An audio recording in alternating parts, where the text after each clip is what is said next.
good morning or good evening or good wherever you are at this point in time. I'm back on my desktop right now. I want to try and record with this because I think I figured out a few things regarding it.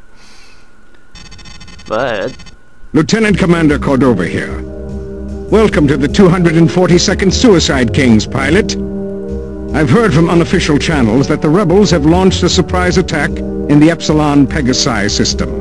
Details at this point are sketchy below phi-level clearance, and Command is in no hurry to fill us in.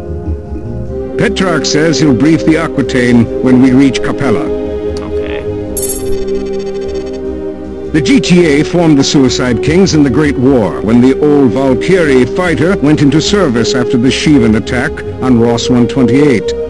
The 242nd was stationed on the Galatea back then, and our first mission was the capture of Lieutenant Alexander McCarthy.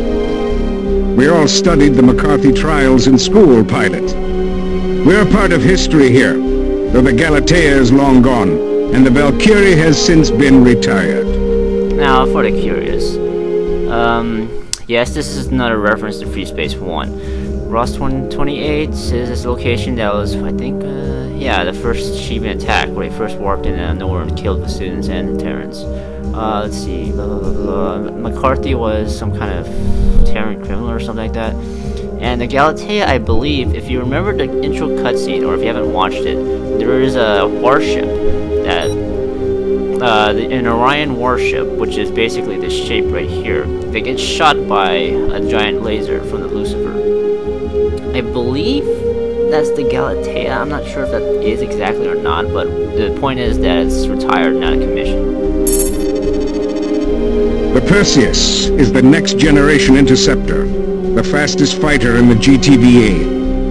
Our primary combat role is charging bombers and chasing down warheads. We're also assigned to surgical strikes against bigger warships.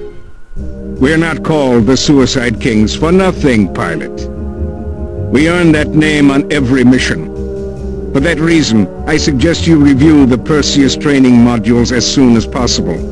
There you'll learn how to target bombs and turrets, and everything else you need to serve in an intercept squadron. If I haven't made it obvious yet, the Perseus is my favorite fighter in this game, by far. Well, I'll say it again, just to get the point driven down on the ground. There is one little piece of misinformation that I found out about,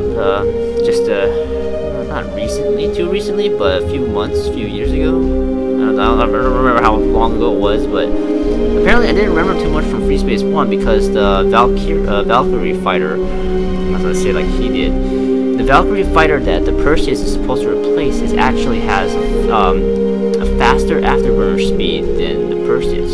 I'm not sure about maneuverability, but the Perseus is a nice mix of speed, maneuverability, and power. And durability.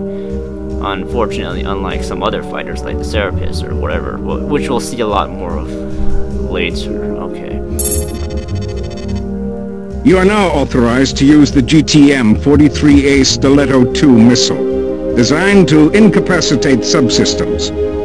The 43A improves on the original Stiletto design by modifying its guidance systems and disruptor charge. The Stiletto also boasts a more powerful propulsion system, increasing its speed and effective range. This one is pretty good for disabling subsystems, but nothing really else. We'll learn more about subsystem targeting in just a little bit, because if this part didn't make it obvious, this will. Yes, yes. Welcome to Training Simulator Module TSM-122X, Advanced Qualification for the Perseus Intercept Fighter.